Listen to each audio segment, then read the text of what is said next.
What will be brought out here? We saw Leona in the Nautilus earlier. I feel like Mel Pike, you could play it, but specifically in Ezreal Nord, not the combo you'd expect. Leona, I think, is a fine pickup.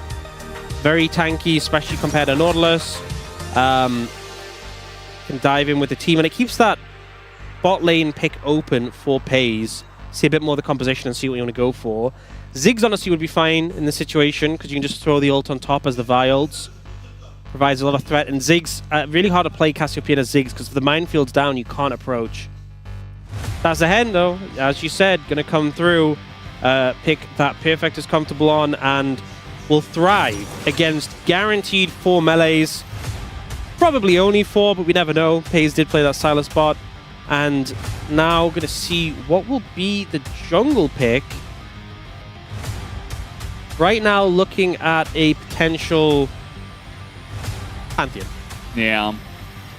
I don't know if Skarner really works here. I think they engage a little bit too fast.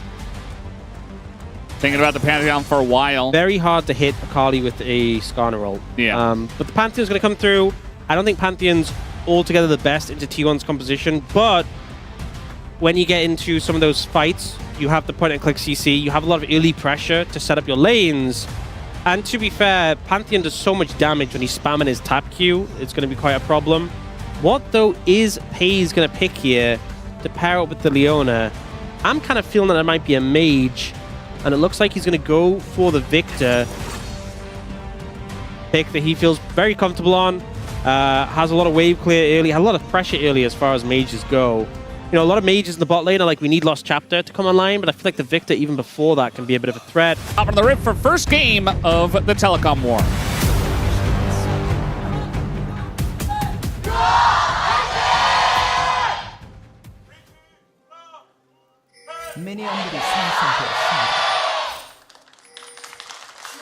Game number 1.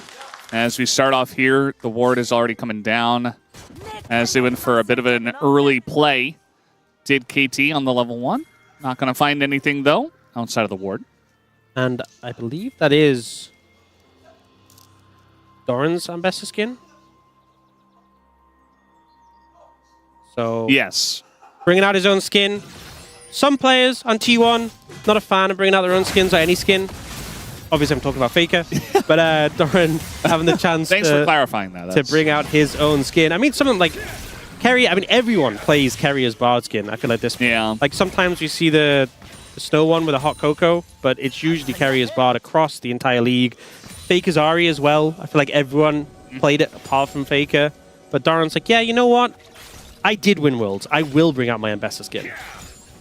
Yeah, I think I would be a skin player myself. You would play your own skin? I think I would too. Yeah, I mean, I don't know. Just for like brand value, like there's a reason why you have that skin. Brand it's value, smart. Brendan. It's for aura. That's intimidation.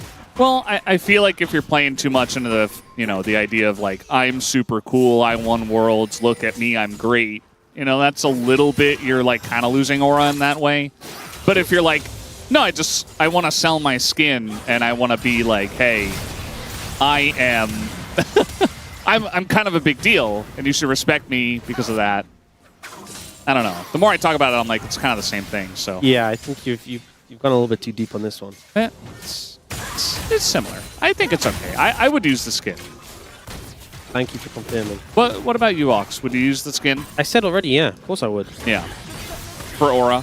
Yeah. Intimidation. Well, I guess. Perfect's laning against you. Straightforward. You say in all chat, do you like my skin? And it has the double meaning of like your skin, the skin you're using, and also it's actually his skin. Yeah. Yeah. Okay, well, I'm glad we can see eye to eye on that.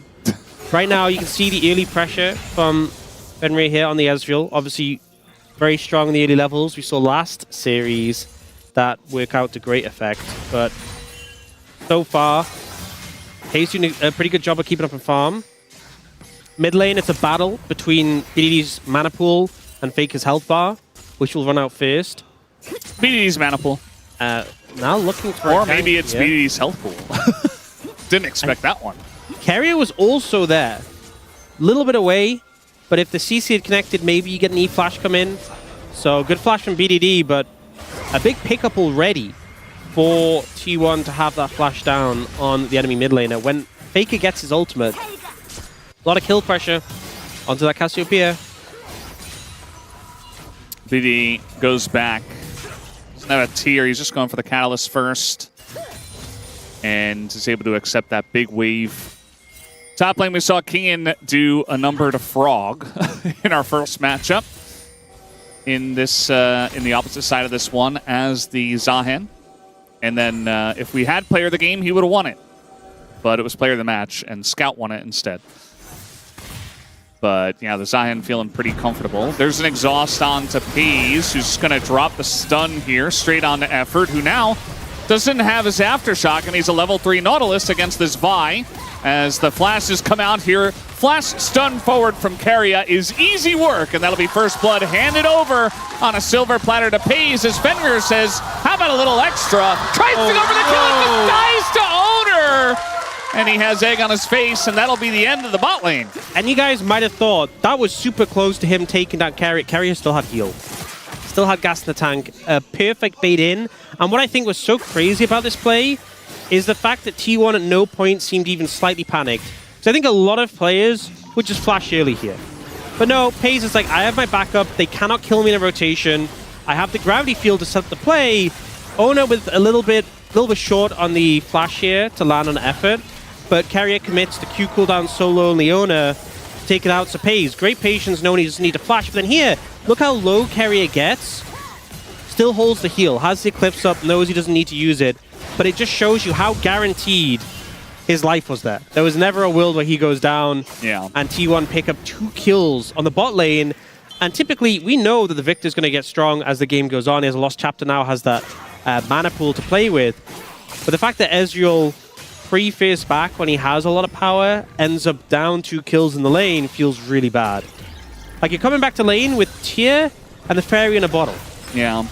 In comparison, you have a Lost Chapter, a Dark Seal for Paze. This buy difference comparison could not be worse.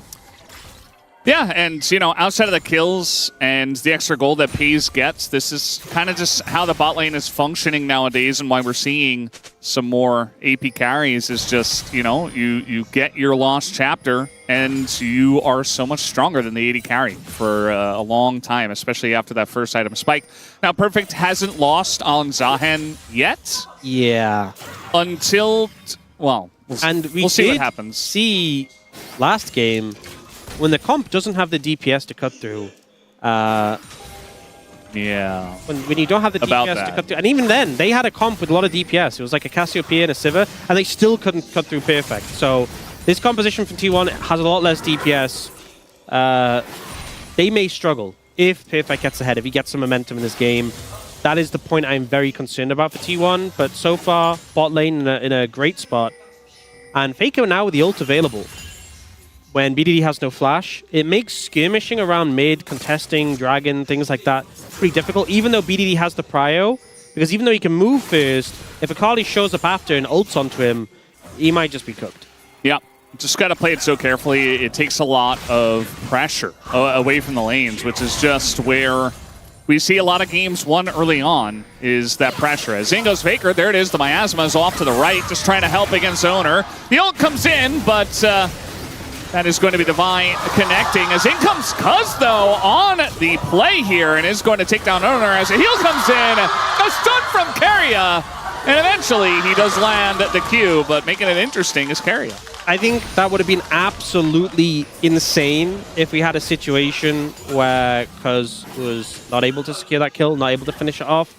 But in the end, the Pantheon ult, having great value, just covering your lanes.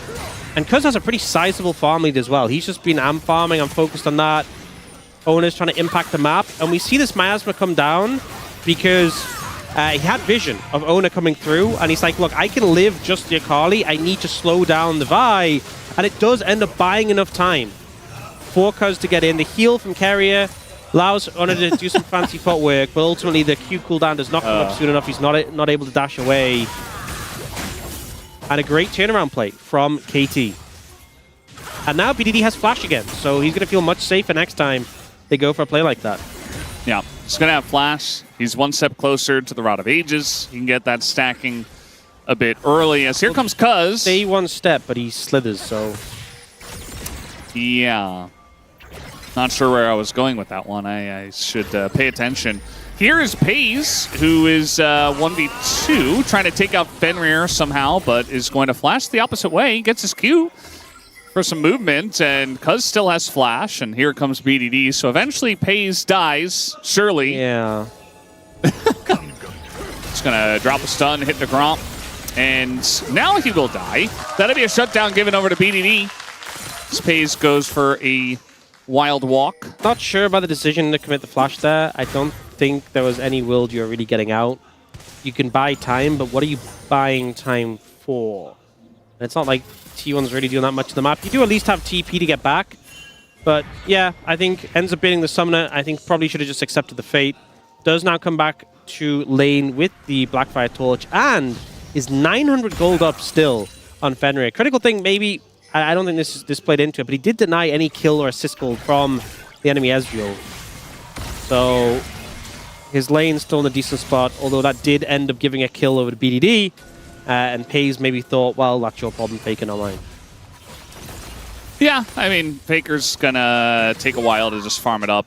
And especially after that failed kill on the BDD earlier where he didn't have to flash, he was already kind of in a rough spot.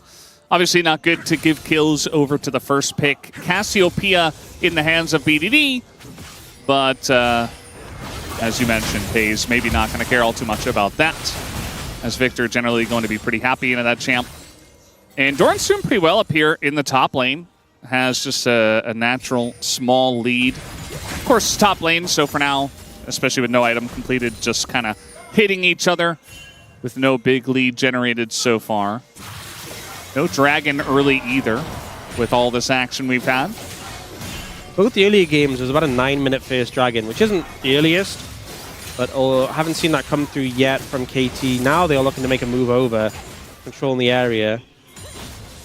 RT1 going to contest it. Looks like they're eyeing it up. They have some vision. Effort is level 6. Advantage over Keria here. Yeah, I'm going to ult in. Keria in a lot of trouble. Doesn't even get his Eclipse up. Just dies full comboed.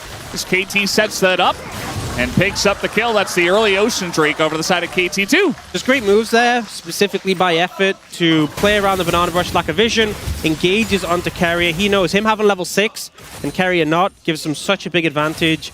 And he lands the Dredge line, ults through. And as you said, Keria just didn't get to play the game. They get a kill and the dragon in pocket. A really good start for KT. Bit of momentum they definitely needed after things went wrong in the bot lane. Yeah, and at the same time, we are zooming in on the top lane as here comes the Pantheon this time. Doran not really able to get out of this situation, trying to dive away. Flashes over the wall. Spear also not going to land, but perfect on the chase. Needs one more CC, is going to land, and flash on in from Cuz is going to finish the job. We got a TP deep in here from Faker, as Oner has to keep BDD busy. Now they're looking at BDD, who has his flash. And Keria also making his way over, flashes over the wall, but Faker lands the shuriken. In comes Oner, blocks the cube, and it doesn't matter. They're going to take down BDD. They're looking for more, as the shield is gone, and so is Cuz. Faker and T1 collapse so quickly for the play. Such a good play from Faker. And now they're looking for Perfect on the tower. Bear in mind, no ult passive, completely unstacked.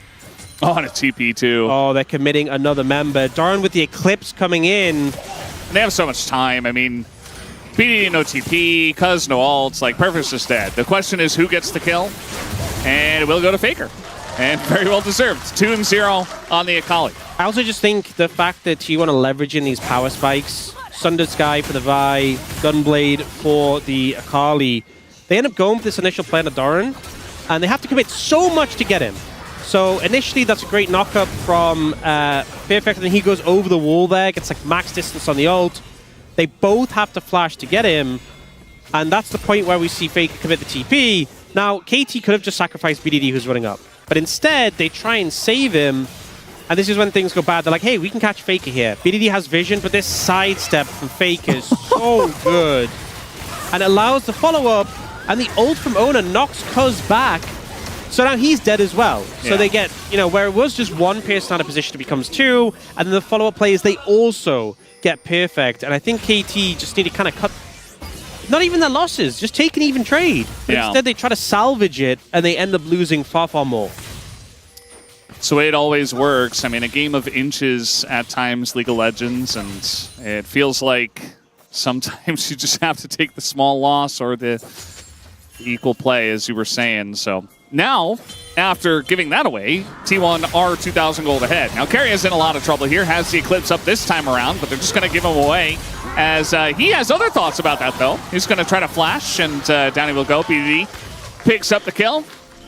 Yeah, good move, some effort, just saving the ult in case he does get out of range. Didn't have to commit a flash, which is solid, and I think Keria a little bit wasteful on his. I think another scenario where just accepting the fate, saving resources would have gone better. But either way, KT just setting these little traps, trying to catch T1 members off guard. Yeah, it does feel like T1 getting a little bit of that "we are better than you" feel vibe, and they're just like, yeah, we can flash away. We live here. We always live here. When oftentimes they're very, very dead. Yeah, a little zoom in on Doran there. Maybe he missed the cannon. I'm not sure what happened, but he's still dominating the top lane, even though he did die. Yeah, I mean, the tower being gone, Doran has a 1,000 gold lead. We also see in the bot lane 1,000 gold lead for Pays. Ooh. Then blade just misses there onto Perfect. I think he would be pretty hard to kill, given that he has ult and it was just the two of them, but he'll keep himself healthy. And I'm just a little concerned. Uh-oh. They're looking for effort here on the one combo. The Shuriken's going to land, and even with the exhaust, the Sundo comes in and they kill him mid-dash, but he still gets the kill. Yeah, I think barely. There wasn't a ton that effort could do to survive. It's crazy how close he was. They really tried, but ultimately getting the kill back in return is just very weird. This was a 3-0 kill, shutdown coming through, so KT pretty happy with that one. Now Herald's going to get thrown down mid. No one's really in position to defend it other than Cuz. I think this tower is just dead. Gonna fear that amplify the gold lead, even though KT with that kill on the Faker did manage to claw it back a bit. And now Oner's gonna try and make his way down to the bot tower. 666 health on the Herald. Oh, trying to burst it down as BDD. Oh! So close. But yeah, it's honestly, just... I think it just hurts more that it was so close, because if he just messed it up and hit a wall, I'd be like, oh, whatever. Yeah. But the fact he was messed up and hit inches away, got right to the end of the run and failed it. Yeah. Might as well just go for the reset on Wonks, you know, on the first split. But, you know, there's a little bit of T1 classic snowballing, you know, in a macro sense. There were a little bit of shenanigans early on in this game, for sure. It wasn't shenanigans like, in a T1 game? Yeah, it wasn't like crazy T1 circus level. We're going to get that in game 2, no doubt. But already, just a little bit of spiciness. You know, they're not scared to fight. They're willing to go for plays that maybe they don't have to. A little bit of limit testing, if you will. But then, you know, one play goes their way, and all of a sudden, they're very far ahead. Now, this is still within touching distance for KT, as they're trying to pick up the second Drake here, but this time T1 don't want to let it happen. As we do have a TP coming in, and the smite is good for the side of Oner. They could just back away, but everything's being thrown in, and they catch BDD with that ultimate, the solar flare. They get very deep in onto the Cassio, and they take him out. Now looking for the Ezreal, but look at the peel from the Zahen, as Cuz and Perfect providing that front line. Are they fed enough at this point is really the question, as in goes Fenrir looking for a little bit of an extension. Ult on in from Cuz, but he goes the wrong way. And now perhaps they're a little bit out of, nope, gonna get Keria here. Thought they were out of range, but still able to get that extra kill off at the back of it. Fakeman Pays will survive, but ultimately KT very happy with how that one panned out. We're super committed onto the Dragon. You can see Cuz here, he could have flashed and gone for the smite, but they wanted to fight instead. And initially, BDD gets caught by the Solar Flare. He does get an ult off in return, but they just dive onto him to decimate him. But Fenrir, this flash was great. Cuz and Perfect move into Peel, and it gives space to their AD carry and allows them to push forward later. I think Cuz ulted this way, because if he ulted further left, could have just been targeted as soon as he came out. I think played it a bit more conservatively, but still able to get in range of Keria to take him down. And the end result, Cuz now 5-1-4 in this Pantheon. And the gold lead in the top lane dropped from 1,000 to 250. Gold lead bot lane has been dropped as well. This game is super close right now. Yeah, it could definitely go either way. I did like what I was seeing from the Victor damage at the end of that fight. Faker in a bit of trouble here. He's going to have to flash away. As probably just greeted for a turret plate, as he does. Very fast is Pays, by the way. He's got the Swifties and he's Victor, so you can queue things and just run at lightning speed. So trying to do a little bit of what we saw in the last game from Diablo. Yeah. On the Jhin. I do think the different champ, though. The Jhin was faster. Yeah. That makes sense. That does make sense. But, you know, Pays doing his best. It is a Cloud Soul as well. Yeah. So if you want to go fast, that's how you do it. Now, we do see T1 making an effort to focus their fire down towards bot lane. Getting some vision control and forcing Perfect away. Should just be able to pick up this tower. Again, good moves on the map from T1 to secure these advantages. Despite the fact KT has the kill lead, it's still T1 with the gold lead. 1,300 ahead. And a Lich Bane just picked up for Faker. A lot of damage when he gets onto targets. Yeah. He's got a huge amount of burst damage for sure. He has those 4 kills, and he's still behind on gold to BDD, even with all the map gold that T1 have gotten here. But BDD has just been farming a little bit better, has some assists, so I mean, they're basically even. But yeah, not a huge Akali diff at this point in time. We do have Cuz in a pretty good spot with the 5 kills. Just picked up his Black Cleaver, actually, so he's pretty strong himself. As Perfect says, perhaps I'm strong enough now to take down Doran. I'm not 100% convinced just yet. And you know what? I was talking about champions who get free stats when they level their ultimate. We have 3 in this game. Yeah. Armor Pen, and is. would you believe? Armor Pen. And Abessa also gets the healing. Maybe that's just the thing. Champs kind of lack that scaling armor pen, so it's kind of just being thrown on ults here and there. Yeah, but we do see Cuz building Black Cleaver as well. Yeah. So, good luck building armor into that. Just don't. Just be really squishy and build a bunch of damage and kill him instead. Kill them first, yes. Yeah. What a great game plan. Minute away from the dragon now. And Faker will not have the flash at all for that. So, down that summoner. I think BDD should have his in time. But this is the delicate point of the game because with Baron available, if you lose this fight badly, they could just move over to that objective. I do feel like KT definitely have a lot of DPS for it. But if you win the fight hard enough, it just doesn't really matter. So we'll see how these teams set up for this. Oh, each team only has 1 dragon, so I don't think the dragon itself is too much of a cause for concern. If you have to give it up, or if you focus more on the fight instead of the dragon, I think that is definitely worth it. Ultimately, if you lose the fight but get the dragon, you might just lose Baron instead, and you're still 2 dragons away from Soul. Is that ward not in the bush? Which ward? The ward that Effort just placed. It looks like it's out of the bush. No, it's outside the bush, yeah. Yeah. Okay, well... That's a pretty low effort ward, if I'm going to be honest. That's pretty awkward. Well, you know, his name isn't High Effort. It's just Effort, so you're getting some kind of effort. They're going in. They're trying to kill Effort, actually, as Fenrir doesn't get over the wall, and he doesn't have flash! Fenrir's just out of position entirely as he trades his life with Oner, I guess. And now the follow-up comes in, and Doran catches them all! And that will be the end of that fight. We didn't even really get a setup for that one with how awkwardly it started. Such a decisive start from T1, and it wasn't clean, but ultimately they caught KT off guard. They just said, go! And everyone jumped in immediately in sync together. Fenrir definitely misplayed that one, and ultimately it's T1 who claim a pretty dominant lead off the back of that, and get the dragon as well. They'll go back Just watch the Ezreal. Yeah, so they focus their CC onto the Nautilus, and then because he gets knocked by the ult, his Arcane Shift doesn't take him over the wall. Yeah. It's kind of unlucky, to be honest. If that was planned by Oner, that's insane. But it's very hard to see that being completely intentional. But if that was, that's like an insane value play. Yeah. To like ult the other person so it knocks the Ezreal away from the wall. Yeah, I don't think so, but he has played a lot of Eyes. So, Yeah. maybe. I mean, it was sick regardless. TPing into T1, I guess. Grim Deliverance, or the opposite of a Deliverance. Pretty grim retreat, I would say. Yeah. He's returning the package back. And Dragon will be picked up by T1. Now in this situation, Faker is so fed in this Akali with 6 kills in pocket. Seeker's Arm Guard now picked up.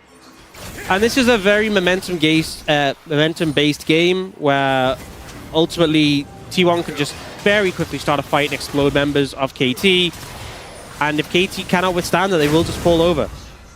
This was always going to, I feel like, be, if one team got ahead, the momentum would be insane. And T1 are definitely a team who will twist the knife when they get the opportunity to do so. Yeah, they're not holding back. It just feels like see target, kill target. If it's a Nautilus, sir, fine. Knock the Ezreal to the left. Mess up his Arcane Shift. Good job, Oner. It's kind of like, you know, making your own luck. If he ulted Ezreal, Ezreal could just shift it over the wall. Yeah. And I feel like that part makes me think the decision could have been intentional. Although I don't know, like he hit the Nautilus with his Qs, so I feel like it was just like... I mean, what I'm saying is like it could have just been, we're just going to kill the Nautilus because the Ezreal would Arcane Shift over. But I don't know if he specifically planned to knock him to the side. Yeah. But it was a crazy play. Maybe if they win and he's in the KOM interview, maybe they'll ask him. Yeah. Can we put in questions for the... Yeah, I'm pitching this question. For the interview?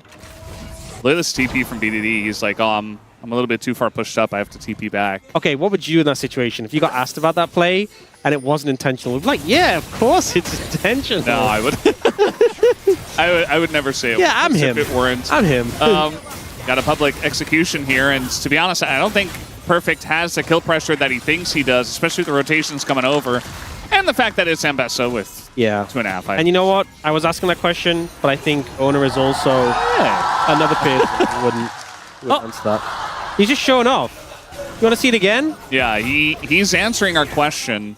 I mean, we already knew it because he picked the skin, but he's like, yeah, I want to show it off. Like, he picks Ambessa, he picks his own skin. It's all coming together for him. I wonder if bot lane is going to pick a mage for their skin at Worlds this time.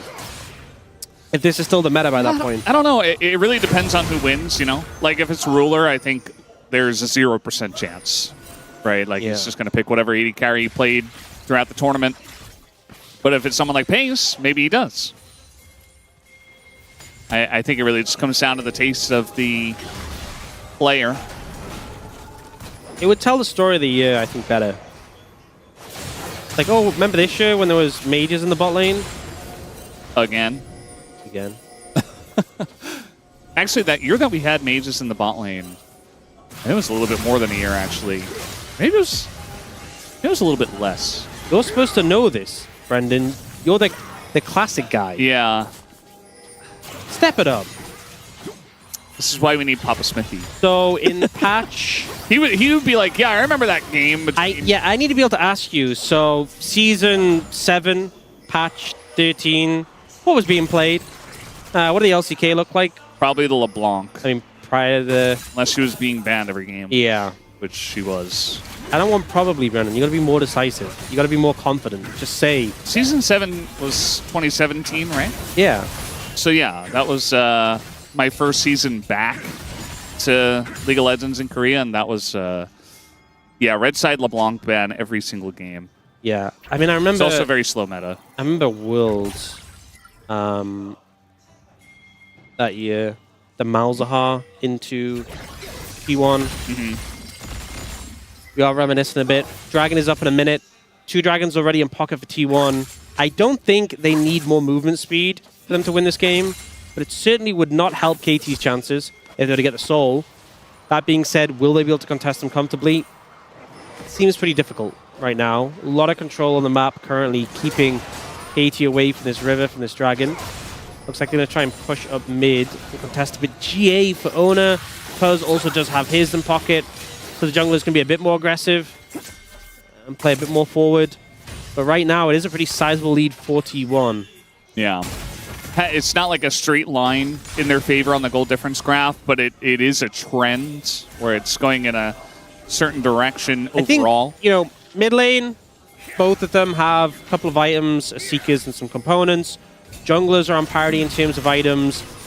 Doran isn't that far ahead. Main thing is AD carry. Paze has 3 full items and Seekers right now. The Seekers edge is pretty big. Yeah, you don't want to hook the Leona. This is what happens, kind of this awkward engage, and now Effort's pretty much dead. The follow-up from Doran is perfect from the right side. And they just have that damage from the Arcane Storm, which does time out as in goes Oner. But he's got that GA. Pays a little bit too far forward, but there is the arm guard that's going to keep him safe. And I think that's really the crux of it. BDD, though, looking to try to end this game on his way. And he is just getting in on a Faker, but it's just him. As Perfect has that passive stacked now, though.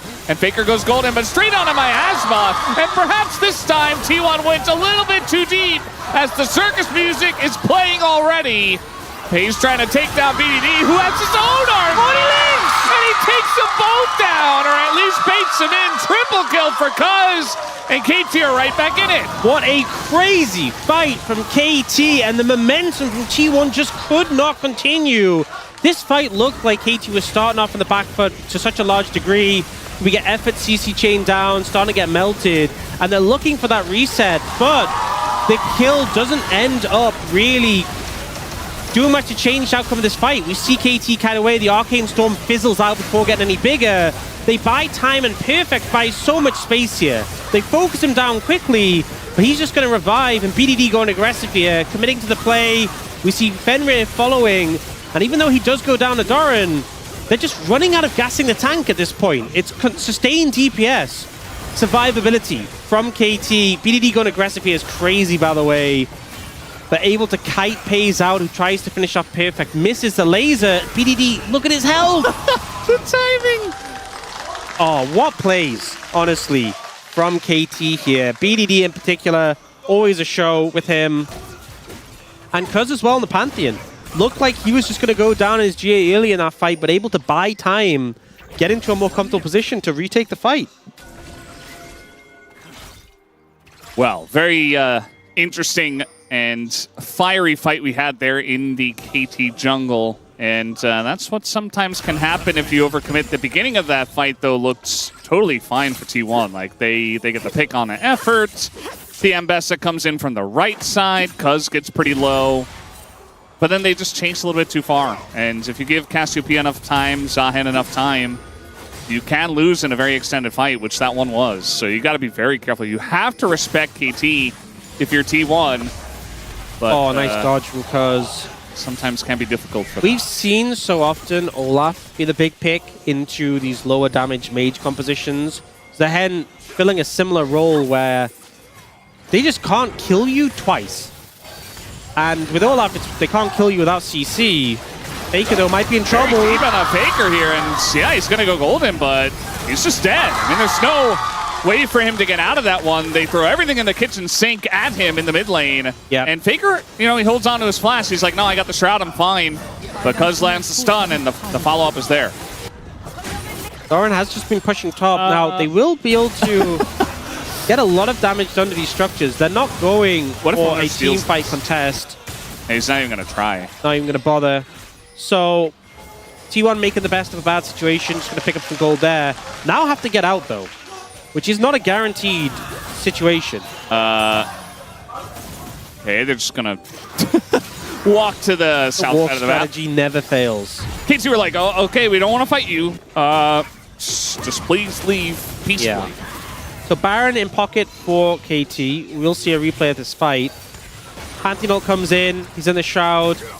Cuz gets a stun as soon as he steps out. And then Effort with good layering. But the thing is, Faker stasis is on the Miasma. There's just not a more fortunate place to be. Now, though, if you look at the Baron power play, not very much at all. KT definitely need to capitalize on this Baron and get some structures. They are pushing in the bot lane.